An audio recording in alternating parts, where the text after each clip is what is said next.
very slow. Please take a moment to just stop. Drop your shoulders, release the tension in your jaw, and let your body settle into the space you are occupying right now. Connect with the surface beneath you, feeling its solid, unwavering support. In our modern lives, we often find ourselves running from our own shadows. We mindlessly scroll through endless feeds on our phones. We leave the television running in the background just to drown out the silence. Or we reach for food when our souls, not our stomachs, are empty. We do all of this because we are terrified of being alone with what hurts inside. But look back across time. Even the most awakened beings, like the Buddha, were not immune to the fragility of this human existence. They experienced bodily sickness, they witnessed the loss of those they cherished, and they felt the cold sting of betrayal. Suffering is not a sign that your life is broken. It is the universal fabric of being alive. To understand why people enter and leave our lives, we must first understand the ancient teaching of the two arrows.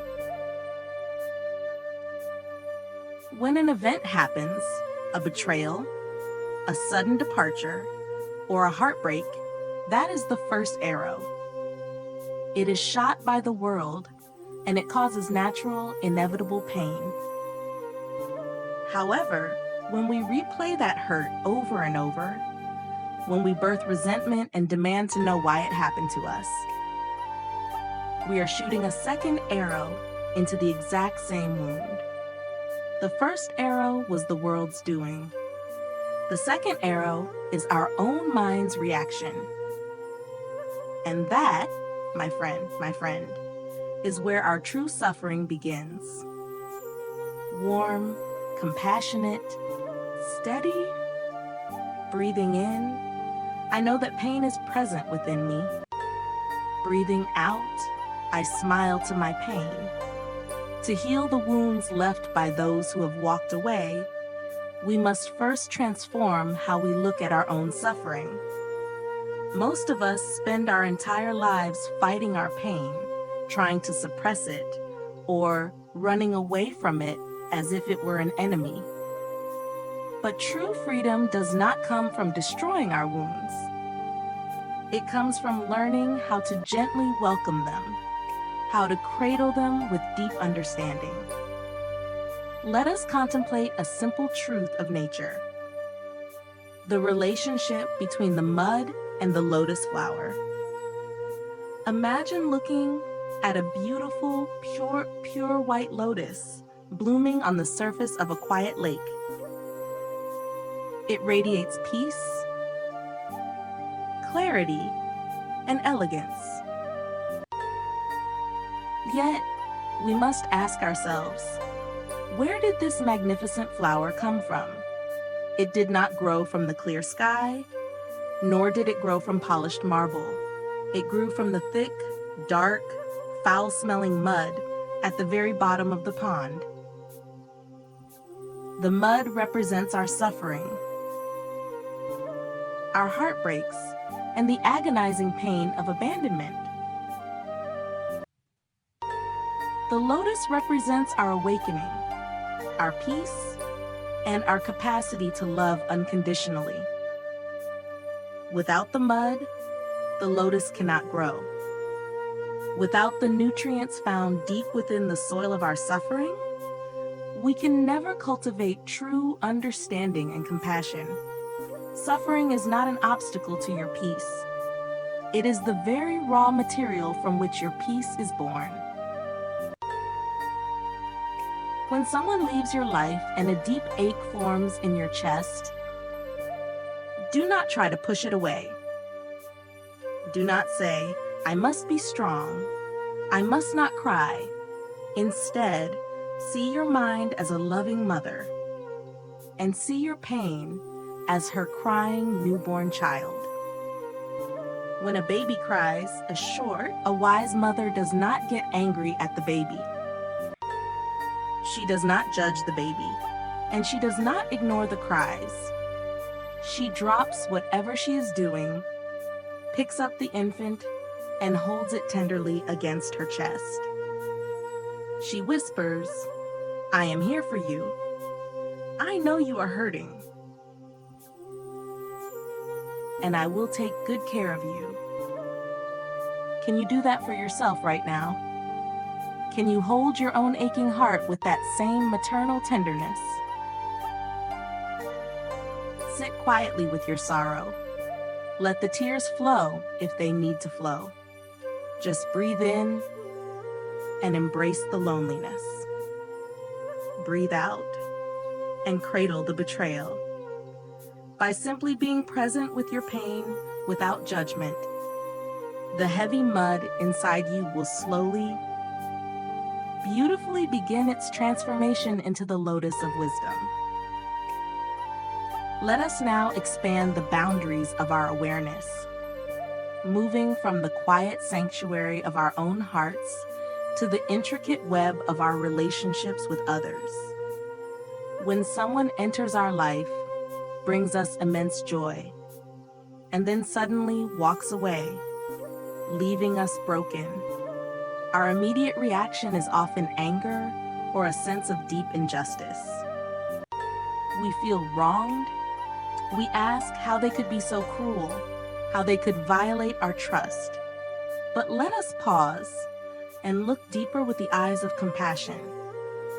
When a person strikes out at you, when they betray you or abandon you, it is rarely because of who you are. It is because within them there is a raging fire of suffering that they do not know how to extinguish. Extra long. Imagine a person who is accidentally carrying a burning piece of coal in their bare hand. The pain is unbearable. The heat is agonizing. And in their panic and blindness, they drop the coal or fling it away, inadvertently burning the person standing closest to them. That closest person was you.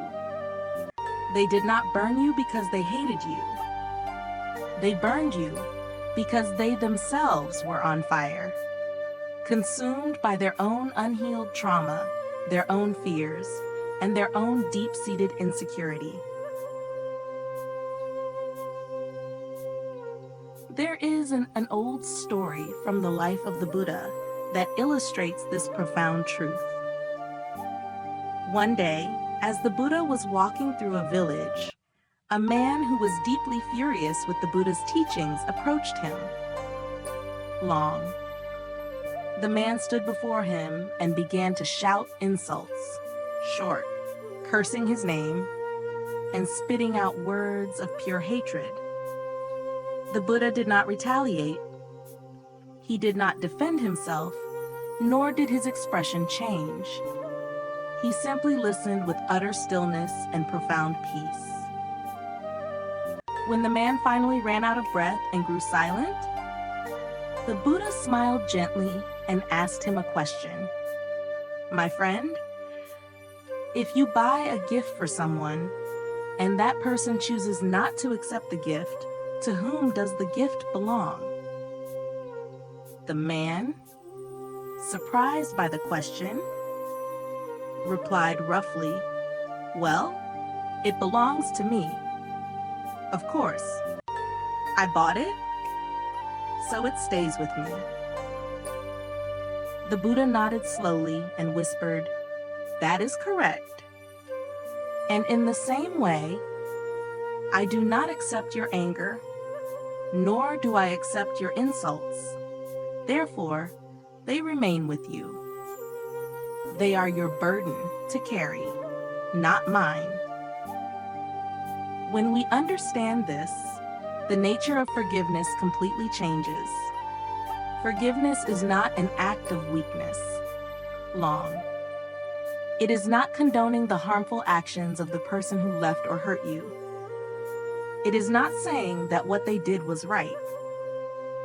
Rather, forgiveness is the courageous act of choosing to untie your own body and mind from the suffocating rope of resentment. It is realizing that keeping your anger is like drinking poison and expecting the other person to die. When you forgive, you do not change the past, but you completely liberate your own future. You drop the burning coal,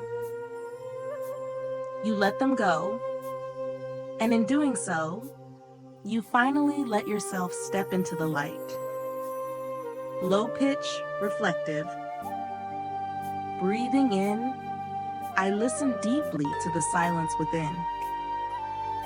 Breathing out, I allow every cell of my being to rest, to heal the fragments of a broken relationship, or to find peace when someone has vanished from our lives. We must learn the sacred art of deep listening. In our modern world, we rarely listen to understand. Long, we listen to reply, we listen to debate, we listen to judge, or we listen to fix. True deep listening, however, has only one single purpose: to help the other person or yourself suffer less. Let us examine the first layer of this practice: listening to the long-forgotten cries of your own body and mind. When a connection is severed, your ego begins a loud, chaotic trial. It screams accusations, it constructs endless scenarios of what you should have said, and it drowns out the quiet, fragile voice of your true wound. Can you quiet the intellectual chatter of your mind, drop into your physical body, and simply listen to the raw sensation of the pain? Where does the heartbreak live? Is it a tightness in your chest? Is it a hollow ache in your stomach? Listen to it with absolute presence, without trying to change it. Let it speak its truth to you. As you master the art of listening to yourself, your awareness naturally deepens, allowing you to hear the subtle, invisible currents of generational suffering. We do not exist in a vacuum. The ways we love, the ways we fear abandonment, and the ways we push people away are often not entirely our own. They are echoes of the unhealed traumas inherited from our parents, our grandparents, and our ancestors. When you look closely at the person who walked away from you, look past their outer actions. Listen to their history. Perhaps they were raised by parents who never showed them warmth. Perhaps their ancestors survived scarcity, leaving a legacy of fear and emotional unavailability that was passed down through the bloodline. When you listen to their generational inheritance, your anger dissolves. You realize that their sudden departure was not a malicious act directed at you. It was simply the automatic reenactment of an ancient family script they were never taught to rewrite. Finally, deep listening allows us to offer the ultimate gift to those who are still with us: our total, unadulterated presence. To listen deeply to another human being means to sit beside them like a calm, clear mirror. You do not offer advice. You do not interrupt with your own stories. You simply hold a spacious, safe container for their vulnerability. By listening with a compassionate heart, you validate their existence. You let them know that they are seen, they are heard, and they are not alone. This profound quality of presence is the highest form of love, and it is the fertile soil where all true, lasting healing takes place. Supportive, uplifting, breathing in, I am aware of the vast space around me. Breathing out, I rest in the warm embrace of life. When a significant relationship ends, or when we feel abandoned by someone we deeply cared for, our pain creates a powerful, dangerous illusion. It whispers into our ears that we are completely isolated. It tells us that no one else has ever felt this specific depth of sorrow, that no one understands our agony, and that we are destined to walk through this dark valley entirely alone. But this is a lie told by a wounded ego. The truth is, your heartbreak is not a wall that cuts you off from humanity. It is a door that connects you to every single human being who has ever loved and lost. In this very moment, as you listen to these words, thousands of people across the earth are feeling the exact same ache in their chests, shedding the exact same tears. You are not alone in your suffering. You are participating in the shared tapestry of human experience. To heal from the trauma of abandonment, we must learn to lean our fragile nervous systems against something larger and more stable than ourselves. This is the transformative power of a true community, of a sangha, or of Mother Nature herself.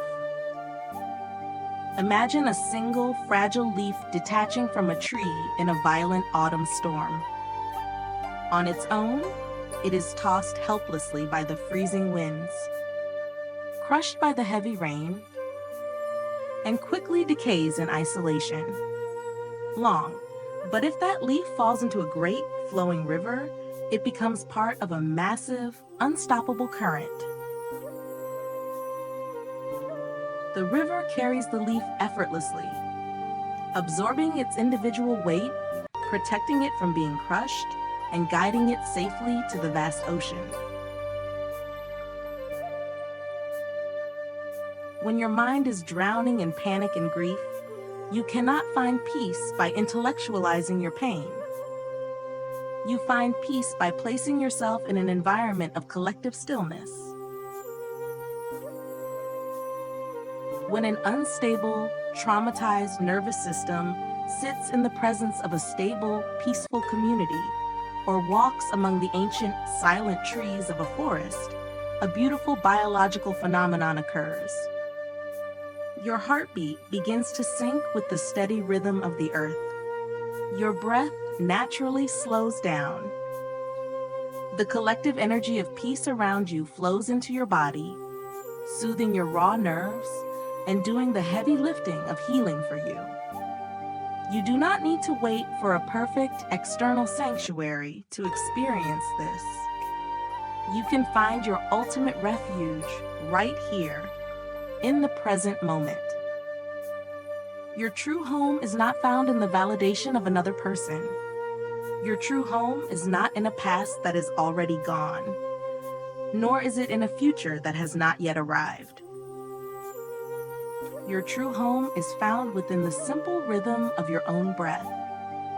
Every inhalation is a return to life. Every exhalation is a release of a burden you were never meant to carry. By anchoring your awareness in the now, you step inside an unshakable fortress that no sudden departure, no harsh word, and no painful memory can ever destroy. Airy whispering, fading out peacefully, breathing in, I arrive in the ultimate reality. Breathing out, I am truly free. Let us now engage in a simple, concrete practice of mindfulness together. Wherever you are, gently bring your entire attention to the tip of your nose. Feel the cool air as it enters your body, expanding your chest, filling your lungs with fresh life. Hold that breath for just a brief moment, feeling the vibrant energy within you. Now, exhale slowly, feeling the warm air leave your body, carrying away the heavy block of sorrow from your heart. With the next breath, take a slow, deliberate step if you are walking, or simply feel the weight of your body pressing against the earth if you are sitting. Say to yourself silently, breathing in, I know I am alive. Breathing out, I smile to the miracle of existence. Repeat this cycle. Let each breath be a gentle wave that washes over your wounds, smoothing the rough edges of your pain, bringing you back to the sanctuary of the present moment. Now, let us elevate our awareness to the highest peak of understanding, where we can look directly into our deepest fear, the fear of loss, the fear of endings, and the fear of death itself. To truly heal from the departure of another, we must see that nothing in this universe is ever truly lost. Contemplate a beautiful white cloud floating high in the blue sky. It is majestic, light, and full of form. But when the conditions change, the cloud can no longer remain a cloud. It disappears from the sky. Has the cloud died? Has it vanished into absolute nothingness? No, the cloud cannot die. It has simply transformed into the cold drops of rain falling upon the mountains. The rain flows into the small streams. The streams gather into a roaring river, and the river finds its way into the soil, nourishing the roots of the tea plants. When you hold a warm cup of tea in your hands tomorrow morning, look deeply into the amber liquid. You will see the cloud smiling back at you. The cloud is not gone. It has only taken on a new form. The human beings who have entered and left your life are exactly like that cloud. Their presence in your story may have come to an end, but their essence remains. The lessons they taught you, the love they awakened within you, and even the profound resilience you found through the pain of losing them, all of these are their new forms inside your soul. They have not left you empty. They have left you transformed. There is no birth and there is no death. There is only a magnificent, timeless continuum of manifestation. You are a part of this eternal dance. As this meditation comes to a quiet close, let go of all striving. Let go of the need to understand why. Just rest in the profound stillness of your own being. May you be peaceful. May you be safe. May your heart be light. And may you walk through this life with an unshakable, gentle freedom. Fatting out peacefully. Peace in myself. Peace in the world.